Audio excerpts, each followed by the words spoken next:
santai tapi berbobot.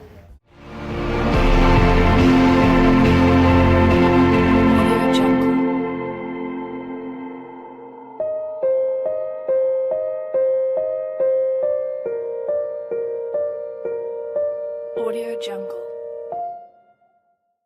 Halo teman-teman sahabat Sabot, kita ketemu lagi dan kali ini saya sendiri lagi nih. Equal alam dan manusia, pertama kali nih saya sendiri. Saya pikir ini topiknya menarik, coba ya ikuti. Pertama kita coba tilik sampah plastik di muara sungai di Indonesia. Yang langsung ketemu adalah Muara Angke. Nah ini hampir 2,8 ton. 2796 hampir 2,8 ya. 2,8 ton di Muara Angke, di muara sungai di Muara Angke ya. Sekarang kita lihat Thailand. Thailand kan juga dia terkenal dengan street food dan produk-produk saset incenya ya. Chao Phraya itu kenal, bahkan kita ada cruise dinner tuh di Sungai Chao Phraya. Iya betul. 385.000. Oh kan bersih. Artinya Sungai Chao Phraya ini. ya, artinya mereka punya punya kesadaran tinggi, Om ya. Produksi plastik yang tinggi, tetapi pengelolaannya baik. Sungai Chao Phraya itu jadi objek wisata di Bangkok. Bahkan istana rajanya tuh halaman belakangnya ada koneksi ke Sungai Chao Phraya.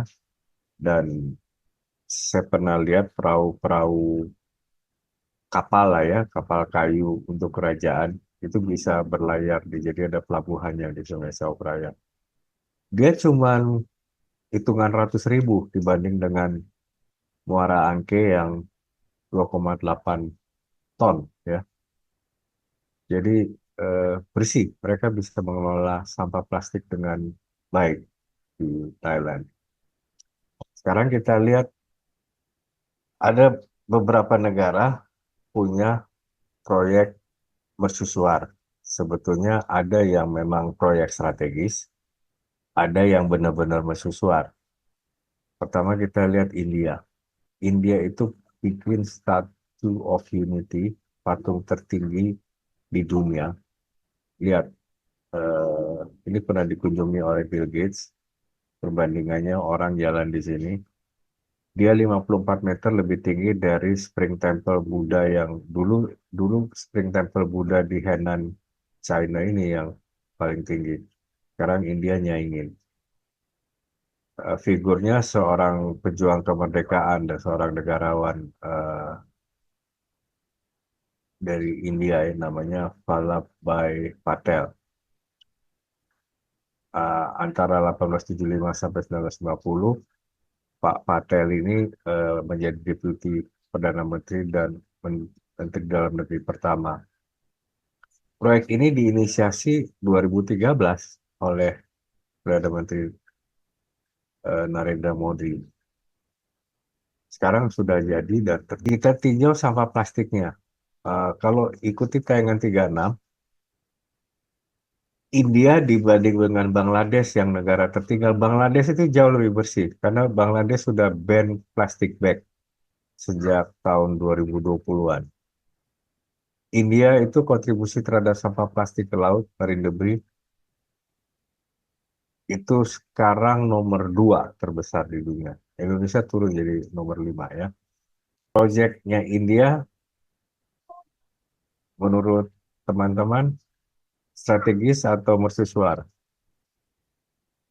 Coba dijawab sendiri ya. Indonesia punya proyek strategis. Kita mau ekspor energi surya ke Singapura. Proyeknya di Kepulauan Riau. Kita juga udah bangun di Cirata. Kita hilirisasi hasil tambang logam ya yang membuat Eropa berteriak. Kita juga ada proyek Ibu Kota Nusantara. Teman-teman jawab sendiri, mana yang proyek strategis, mana yang mercusuar. Ada nggak yang mercusuar sih? Apakah semuanya strategis? Teman-teman silakan jawab sendiri ya. Nah, Thailand itu juga mau jalanin mega project. Ini cuplikannya. The acting transport minister says that Thailand's plan to build a bridge port may mean ships sailing that new route instead of going through Singapore could cut their travelling time by a few days. A 90-kilometre long land bridge would connect two seaports, the Chumpon province on the Gulf of Thailand and the Ranong province on the Andaman Sea. This will link Chumpon province on the Gulf Coast with Ranong province on the Andaman coast, with a road and rail system for the transport of goods between the two ports. This mega infrastructure project will include the development of deep sea ports in Chumpon and Ranong provinces, a 90-kilometer motorway linking Chumpon and Ranong, a railway between the two provinces, and a pipeline transportation system. Ya, jadi dia menggantikan, dulu inisiasinya gini, ada sungai Kra, tapi itu sebelah sisi barat atau timurnya itu sebelah masuk Thailand, sebelahnya masuk Myanmar. Dulu mau didanai sama Cina, mau bikin terusan di Kra itu, disebut Kra Kanal. Tapi Cina ternyata sudah punya solusi lain. Dia importnya melalui Pakistan, import minyaknya ya. Jadi dia udah bangun pelabuhan di ke Pakistan. Jadi dia kelihatannya mundur, nggak jadi mendanai kanal Kra. Dan instead of mencari investor lain, Thailand juga berpikir dua poin. Di sebelah selatan, kalau dia bangun Kra Kanal itu akan memisahkan wilayah yang selama ini minta dimerdekakan, akan mengganggu persatuan Thailand.